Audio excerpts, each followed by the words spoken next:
Now, take a listen to that. It's almost like we've been transported to the Amazon. There's even some feathered friends over there and a couple of scaly ones behind me, a bit too big for my liking.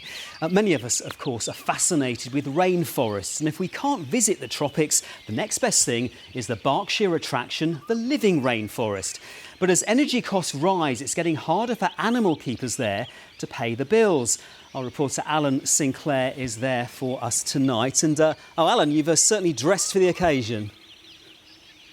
I have, David. I keep getting dripped on from above, actually. It is hot and humid here, and of course, they have to keep the temperatures relatively high for the sake of the many rare plants and the animals that thrive in tropical conditions. The only trouble is, in the British wintertime, heating a place like this is already really expensive, and right now, they are getting clobbered by the same cost of energy crisis as the rest of us. Peter Cook has more.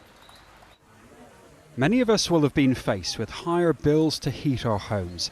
But imagine having to heat your house 24/7 to keep those in your care healthy and safe.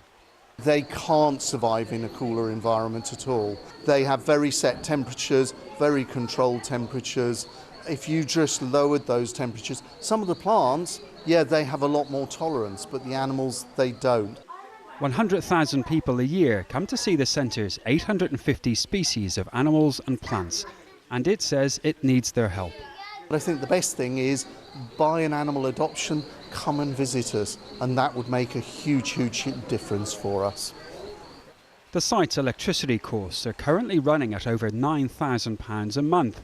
It was thought the centre was eligible for a government-funded electricity support scheme, but just a few days before Christmas, bosses discovered that wasn't the case.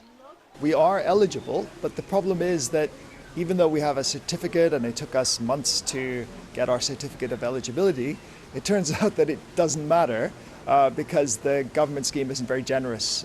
So even though our prices, our electricity prices have gone up 2 or 3 times, apparently that's not, that still doesn't warrant any kind of a discount.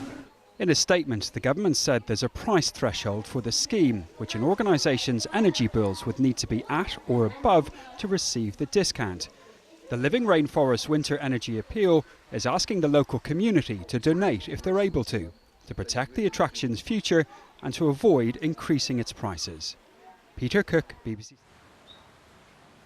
And if you were wondering, that gorgeous creature at the end was a female sloth. Her name is Cinnamon. With me now is Kirsty, who runs one of the education programmes here. We're all told simply to dial down our thermostat a couple of degrees. That's not an option for you.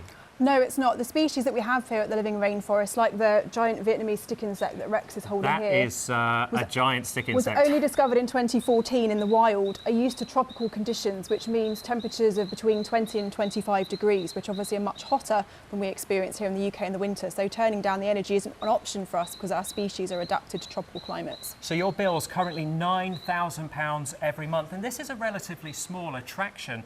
You're not wanting to put up ticket prices to cover the shortfall? No, we're a family attraction. We want to encourage as many people to come and experience the sights, sounds and smells of a rainforest as possible. So if we can keep our prices low, that enables more people to do that. But we obviously need to pay the bills in some way still. It was mentioned in our report there, one option is for people to adopt one of these gorgeous animals. Yes, we've got adoptions for our mammals, for our birds, our reptiles, so whatever sorts of animals that you like, then we've got adoption packages and different price points available as well to help support the animals we have here. We have different keeper and plant experiences you can do as well, and you can donate on our website too. Fantastic. Well, it's really good to meet you. It's really good to meet Rex here as well. What's this fella called? So she's called Lucy. Lucy, yeah. Lucy. You can adopt Lucy, you can adopt many of the animals here. David, I have my eye on a very cheeky monkey. Reminds me of you. Back to the studio. What a cheek, Alan and the team at the Living Rainforest. Thanks very much indeed.